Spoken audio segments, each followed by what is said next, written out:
Hey everybody, welcome back to the Old Swedes Farm. It's Rich. Winter's coming and we're into freak out mode. We're not. Many of you are. We've been looking at Facebook pages and some other places, and especially new chicken owners. Freak out mode. That's the only way I can say it. And I wanted to just run you through some things and calm everybody down. Winter's coming. Pretty soon here in Minnesota, we're gonna have feet of snow, and it's gonna be 20 below with a big wind. It's gonna be cold. Girls, are you ready? My girls are out helping film today. They're out scratching and free ranging. Pretty soon we're gonna have winter full tilt here in Minnesota, and we're ready. We're ready. We've done it several years, so I get it. The first year, the worst comes to mind. Oh my God, they're gonna die. It's getting cold. Let me just set things to the rumors to rest. Your chickens will not die, most likely. With some good planning and a little bit of effort, your chickens are gonna be just fine. Now, you're gonna need the same things you need the rest of the year. The hens need, they wanna stay out of the breeze. They need to be able to stay warm. I'll talk about that. They need protection from moisture. They need food and water. Pretty basic stuff. Let me show you what I've got. And I've shown this before, but I just wanted to kind of put it all in context of winter. Here's our original coop. Our bulletproof, our Fort Knox coop and run. The coop you can see inside. The coop is nothing more than an 8-foot by 8-foot box, basically, right here, with a door on the other side to get in and out of, and some roosts inside. So it's a box, and then we've got this 14 by 18 foot run, which is caged to keep predators out. Now, predator proofing your coop in the winter, just like summer, it's important, it's vital. The same animals that can get through in the summer can get through in the winter, unless they're hibernating. So make sure your coop is, if you've got chain link fence or you've got thin little chicken wire, expect at some point you're gonna have a breach. We use the metal fabric, this 1/2-inch metal fabric. This thing is bulletproof, it's Fort Knox. Now let me run through what we did here to get the girls ready for winter. I had one technical flaw in my plan. This is a Rich original, the coop and run. I didn't extend the roof line out far enough, and I had some ventilation here. Well, in having this ventilation, it's basically open to the elements. When it snows, the snow can blow right in, so I did put plastic over it, just on this outside edge. That's the only place. The rest of my coop, you can see the rest of my coop has the same metal fabric up top. So there's plenty of ventilation. Plenty of ventilation. As the girls sleep, they give off moisture. If this thing was completely enclosed, there'd be a lot of moisture in there. A lot of moisture. And that is what causes frostbite. The rest of this run, as you can see, wide open to the Minnesota elements. And if it snowed, some of the snow would get in here. I did have to do a little shoveling. If it's 20 below, it's 20 below. It's just how it was, and that's how it was for 2 years, and the girls did well. Now I will say, in this corner, this is the northwest, the west side and the north side of the coop, and that's where our strongest winds come from, our predominant winds in the winter. And I wanted to keep the winds off the girls, so I put a 4-foot by 8-foot sheet of plywood, and I just screwed it in here and one here. So I had just a bit of wind block to keep the snow from blowing in and keep the breeze off the girls. So Otherwise, the girls they're out in the elements, and they did just fine. Every day, you know, we'd open the door, and if they wanted to come out into the snow, they sure could. Did they do it a lot? Not really, but they did well. Wide open to the elements. We've got girls that are survivors. Now I should say, look it. These are girls that are bred or have been bred over a long time. Thank you. They've been bred for a long time to be cold resistant. Good, thick coat, feathers, you know, and then underneath that fluffy butt. We always kind of call them the fluffy butt collection. They've got that down jacket underneath those feathers. They're built for cold weather. They have a harder time in the summer. I know we'll get into some psychology in a second, but the hens have a harder time with the summer heat than they do the cold of winter. Now I'm taking you over to our barn, our pole barn. Here's how the barn is during the winter. Most days I have that door wide open. I want to let the airflow come and go.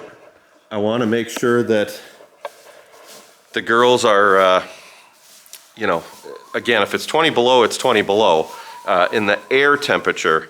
But I want to make sure that there's proper ventilation. So this barn, unless it's blowing snow in, it's wide open during the day. The barn itself breathes pretty good, so I'm not too worried about moisture, you know, condensation or any moisture. Keeping the temperature. What we do, and we've talked about it before, but we use deep litter. We put down straw. Every week we're putting down straw. You can see the girls poop, you know, they're on their roost and they poop. But we're putting down straw. They're pooping in it. They're turning it over. We throw down corn occasionally at night, and they're turning it over. So they're doing that, and that's causing the carbon, the straw, to mix with the nitrogen in their droppings. And what that does is give off heat. So all this deep litter that builds up from fall until spring, the poop and the straw mixture, and you can see they're in here scratching, they're doing their thing. As that mixes together, it combines and it gives off heat. During the winter, we'll bring out our thermometer, and it's on average 28 degrees on the floor. Now our girls are then walking on the floor, and they're not walking on 20 below frozen ground. They've got a nice, you know, insulated area to walk. And it also, you know, we put a pumpkin down, we'll put corn down there, gives them something to scratch for. They're looking for their food, but they're doing some work, they're finding food, keeping them busy. The biggest topic, before I get to the biggest topic, let me just show you. We do have power in the barn. We've got an outlet over on the wall. I ran a power cord underneath the ground, buried it, brought it over, and we've got 2 waterers that are plugged in. This is how we do it. I've got a whole nother video on these waterers. I think they're winners. They've lasted us for 4 or 5 years. They're incredible, but they're plugged in. If you don't have power, you got to think of some other situation. Can you add solar? Can you do something to give you the means of heating? I see people want to be thrifty, and I'm thrifty too. There's no doubt about it. I'm not going to spend hundreds of dollars when I can spend $10. But at some point, you got to make an investment for your hens. Or like any animal, you got to make some investment. If you're doing it constantly on the cheap, at some point that's going to break down and you're going to have a failure. And the failure usually leads to some sort of disaster with your hens or whatever other animal. I see people trying to bring out oh, I don't know, salt water bottles and other stuff to put in their water bottles. They're putting a light bulb underneath. You know, we've got these blocks underneath there. They'll turn those vertical and put another little thin block on top, and they'll put a light bulb inside each of those holes, and then that will heat up the water. If you're putting power out to put a light bulb underneath there, run power out and save $5 a month for a part of the year and buy a waterer that plugs in. Spend a little money instead of trying some rinky-dink light bulb heater under a block. Get something the right way, do it right, and let your girls not worry about where they're getting water that's not frozen in the winter. See, I don't know, I'm getting off on some soapboxes here. There's quite a bit, but I read it like every day on some of these Facebook sites. Everybody's asking the same questions. How do I keep my water from freezing? You know what? You go to the store, you get one of these waterers, and you plug it in, and you're good to go. Done. You don't have to ask that. The other thing, you know, we're talking about the deep litter, keeping the ground frozen. I've got an opinion. I'm going to give some opinions right here. You do not need to heat your coop, period, if you've got the right chickens for your area. When we were in Hawaii, there were some pretty skinny little chickens with no fat on them, no feathers. They were definitely bred for the tropics. Would I ever have those in Minnesota? Not a chance. We've got, like I said, the Fluffy Butt collection, our Isa Browns, our Barred Plymouth Rock. If you know, Plymouth, it's out east. There's some of the names give away where these chickens have been living for years. New Hampshire Red, Rhode Island Red. You know, they tell you, these Barred Plymouth Rock, they have been around for a long, long time. And I don't think in the 1800s, the owners were worried about, do they get out a heater? I don't think they were building a fire. I hope they were building a fire in their coop. But they were not worried about getting a heater out. They weren't going and posting on Facebook about that. You do not need a heater to keep your chickens alive. We've proven that for 5 years, and they are outside. When it's 20 below air temperature, it's 20 below in here. It's just a thin metal wall. I don't have everything insulated and tightened up and, you know, so sealed off to hold that moisture in. I don't.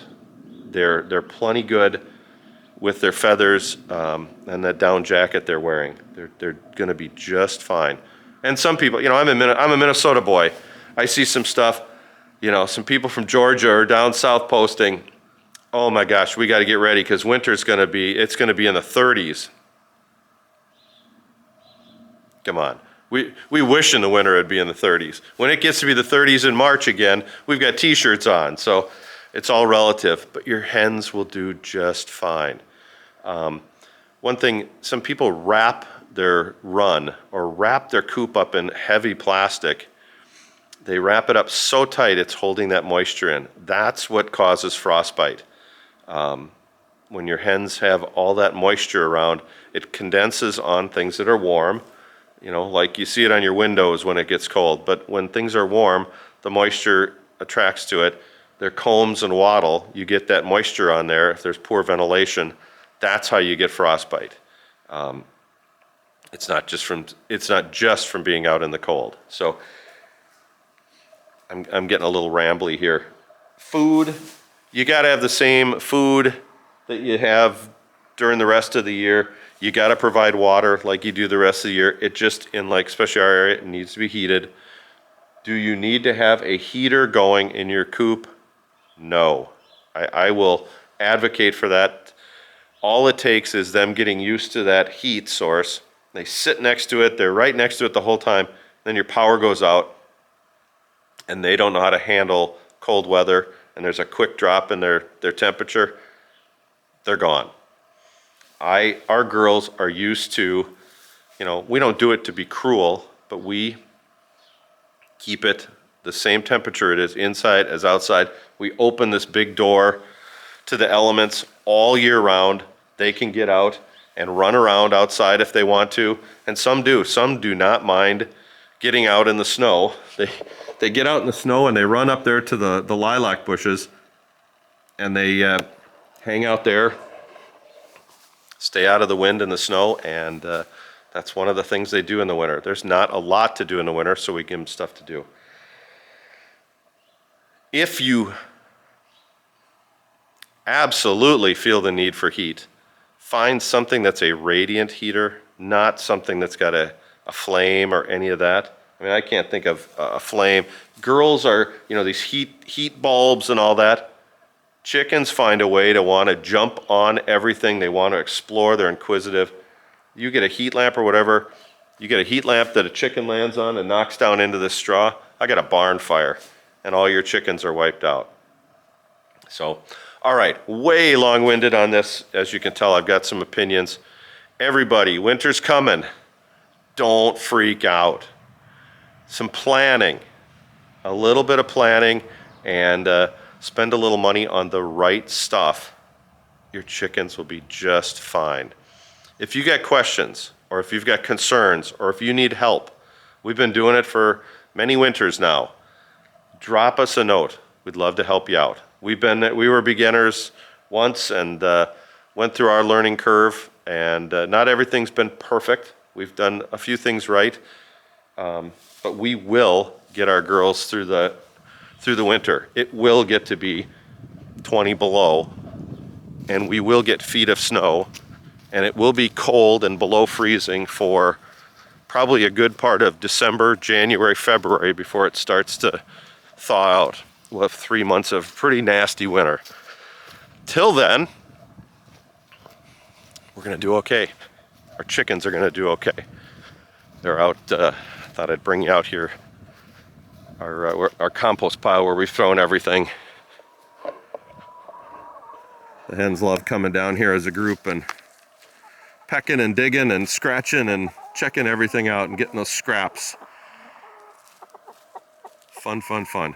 Get what food you can, and actually this will be a favorite part of their winter plan as well. They'll come from the barn. There'll be a well-worn path from the barn down to the compost pile, and they'll scratch through the snow and get stuff. All right, long-winded. If you got questions, you got concerns, you need help, drop me a note. Love to help you out. Thanks for watching, everybody. Winter's coming. Don't freak out. See ya.